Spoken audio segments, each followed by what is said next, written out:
Oliver Twist by Charles Dickens. Retold by Jenny Dooley.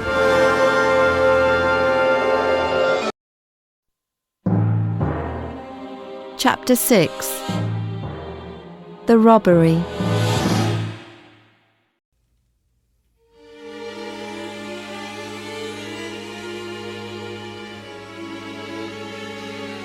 The next day was wet and cold.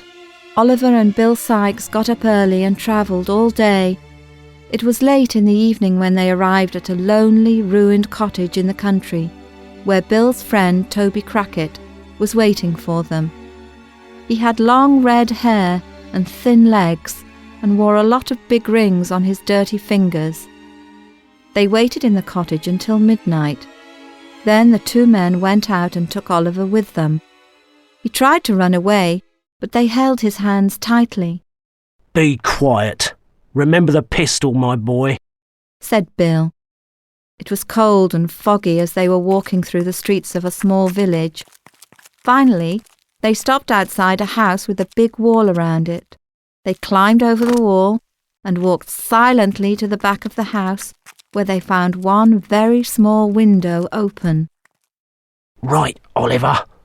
I'm going to lift you in there and—" When Oliver realised that the thieves wanted him to help them rob the house, he fell down on his knees. "I can't help you still. Please let me go." Bill pulled out the pistol, but Toby stopped him. "Don't be a fool, Bill. If he says another word, I'll hit him on the head. That makes no noise." "When you get inside, go and open the front door for us. And be careful. I'm watching you."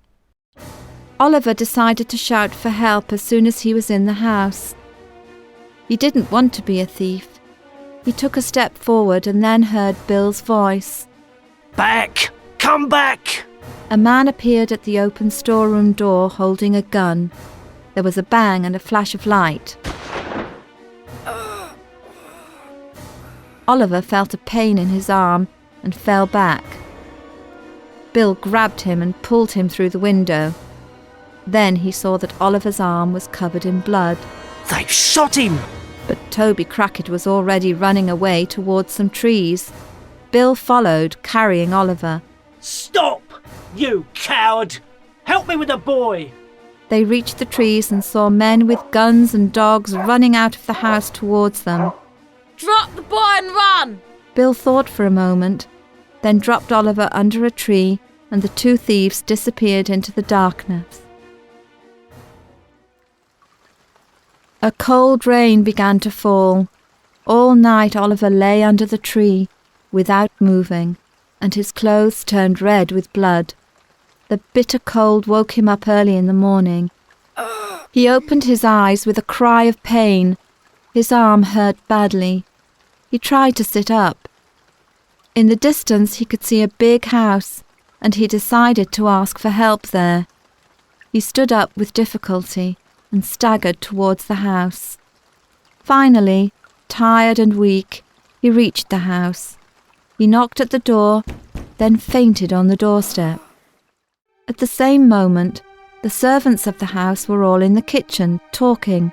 "And then I saw someone coming through the window, so I shot him." Two of them, Mr. Giles and Brittles, were telling the others about the thieves who tried to rob the house in the night. "Did you really?" Everyone was afraid when they heard the knock at the door.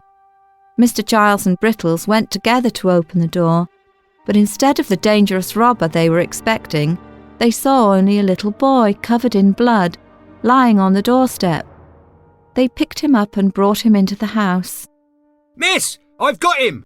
shouted Mr. Giles. "It's the thief I shot last night. Do you want to see him?" A girl's voice answered from upstairs. "No, wait! Let me speak to my aunt." A moment later her sweet voice was heard again. "Giles, bring him upstairs and put him to bed. Brittles, go and fetch the doctor." Giles carried Oliver upstairs to an empty bedroom.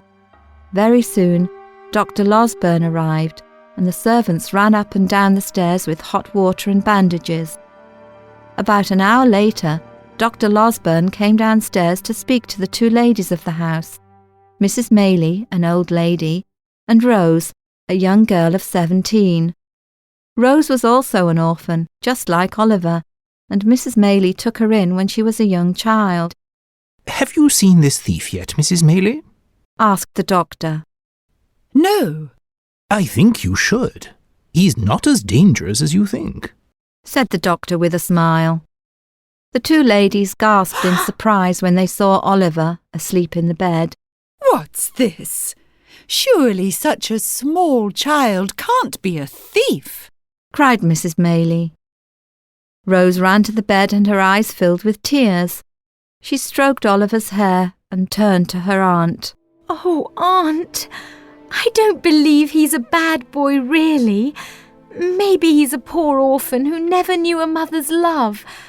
Can't he stay here? We can take care of him. Of course he can stay. She turned to Dr. Losburn. Doctor, what can we do to save him? As she spoke these words, Oliver Twist smiled in his sleep.